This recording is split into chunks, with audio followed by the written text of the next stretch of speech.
órdenes de su jefe, que es el presidente, yo creo que usted tiene que valorar realmente el compromiso también que usted realizó al jurar, al defender la Constitución y al defender una cartera tan importante como la que usted tiene. Y yo creo que en esto no podemos llegar a estos riesgos nuevamente de montar todo un show, todo un espectáculo por alguien que en este momento tiene todas las cartas en su mano para proceder judicialmente. Y así, ministro, de verdad, así como en su momento usted me lo dijo aquí mismo, que sí existía un informe, usted sabe que ese informe no estaba y que lo que se presentó fue un oficio diciendo que había un informe, pero nunca nadie supo dónde estaba realmente ese contenido. Así es que, ministro, yo creo que aquí no queda más que entender que por nuestra parte no cabe nada más que tener desde ya para usted un voto de censura. Gracias, presidente.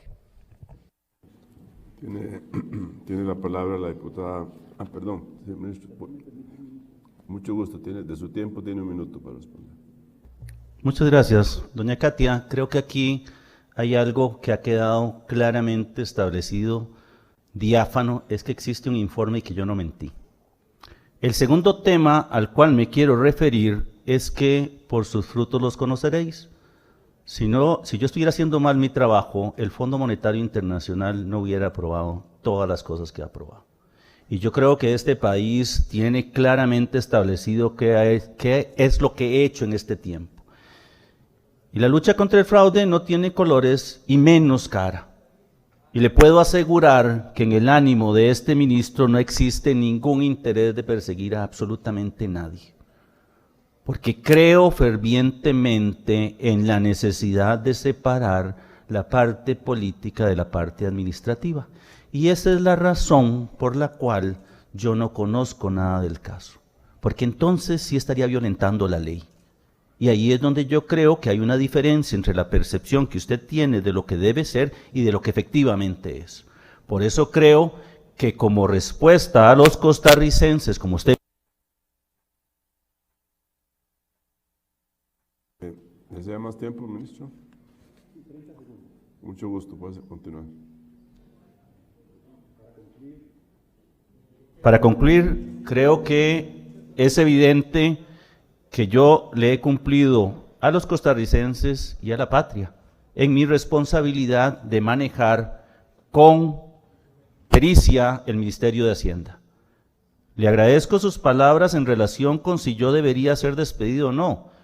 Creo que todo tiene un debido proceso y a quien le corresponde hacerlo ve que lo estoy haciendo bien. Gracias. Ministro, resulta contraproducente para el sistema democrático que el jerarca de Hacienda, quien preside uno de los ministerios más importantes y estratégicos de este país, denuncie pública y abiertamente la existencia de un megacaso de evasión fiscal, cuando en extractos judiciales esos hechos ya habían sido investigados por la Fiscalía General de la República y peor aún desestimados. ¿Usted se retracta de la decisión de haber anunciado este caso o sigue considerando que fue una decisión correcta? Señora diputada, si usted ha seguido el curso de eso, se dará cuenta de que los juzgados rechazaron la solicitud de desestimación y el caso sigue. Y yo no me retracto. Yo creo que en este país tenemos que hacer acciones valientes y luchar contra la evasión sin nombres, sin apellidos y sin filiación política. ¿Usted recibió alguna orden por parte del señor presidente de la República para anunciar este megacaso? No, señora. Don Mario Ramos Martínez, director general de tributación, ¿tenía conocimiento del estado procesal de este caso antes de anunciarlo públicamente? La administración tributaria es la que se encarga, y en particular la dirección de fiscalización, la que hace el análisis y decide enviarlo al Ministerio Público. Yo hago el anuncio de esos 3 casos y además de las acciones que íbamos a tomar en consideración. Entonces, ¿podríamos considerar a don Mario Ramos Martínez como uno de los responsables directos de esta decisión o usted se lo ordenó?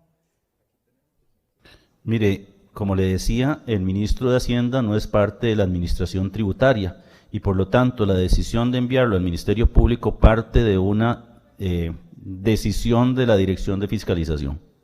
Perfecto. En la administración pública existe un principio que el jerarca puede delegar funciones o tareas, más no responsabilidades. Esto quiere decir que usted no solo como máximo jerarca del ministerio, sino además como rector del sistema de administración financiera, es el responsable de velar porque sus subordinados actúen correctamente y conforme a derecho. ¿Asume usted alguna responsabilidad política de esta salida en falso de su ministerio, sí o no? Doña Paulina, es que creo que no podemos llegar a sacar conclusiones. Este es un proceso que está judicializado y solo los tribunales podrán decir cuál es el resultado. Seguimos creyendo que la responsabilidad de la administración tributaria es cumplir con la ley. Cuando el Estado ejerce sus potestades frente a las personas administradas, debe hacerlo con probidad, diligencia e información oportuna, de manera objetiva y no cometiendo ningún abuso de sus poderes y atribuciones, buscando siempre el equilibrio entre el interés público y los derechos y las garantías que le asisten a la población. Quienes ejercemos la función pública estamos obligados siempre a velar por la veracidad y transparencia de la información. Resulta inaceptable que usted, don Nogui, como ministro de Hacienda, someta a su cartera a esta situación y que no haya confirmado la información antes de desacreditar públicamente a las personas involucradas. Le quiero expresar mi molestia, ya que el pasado 31 de enero, en su comparecencia, usted dijo aquí en este plenario, y leo textualmente lo que dijo ese día, en un parte de sus declaraciones, a ver, en este caso y en cualquier denuncia se hace un análisis de pertinencia. ¿Cuál pertinencia? ¿Cuál fue ese análisis efectuado? ¿Y cómo salen a la luz pública con una denuncia tan grave sin haber hecho un adecuado análisis? Y por otro lado, más adelante usted agregó, yo solo le puedo decir que hay un informe técnico, porque es lo que normalmente se hace. Yo no conozco el informe técnico. Y como le digo, el ministro de Hacienda tiene que guardar un especial celo de no involucrarse en las gestiones que haga la tributación. Ese día lo dijo con mucha seguridad que existía un informe técnico y hoy nuevamente lo repite. Pero señor ministro, aunque un comunicado del ministro de Hacienda del 14 de junio quiso tapar todo y simular diciendo que usted se refirió aquí al documento del traslado del Ministerio Público con los aspectos técnicos analizados, lo cierto del caso es que usted no conoce el contenido de ese informe técnico que respaldara emprender acciones por la vía judicial. Pero ¿cuál es ese informe técnico? Pero por el contrario, sí va a referirse.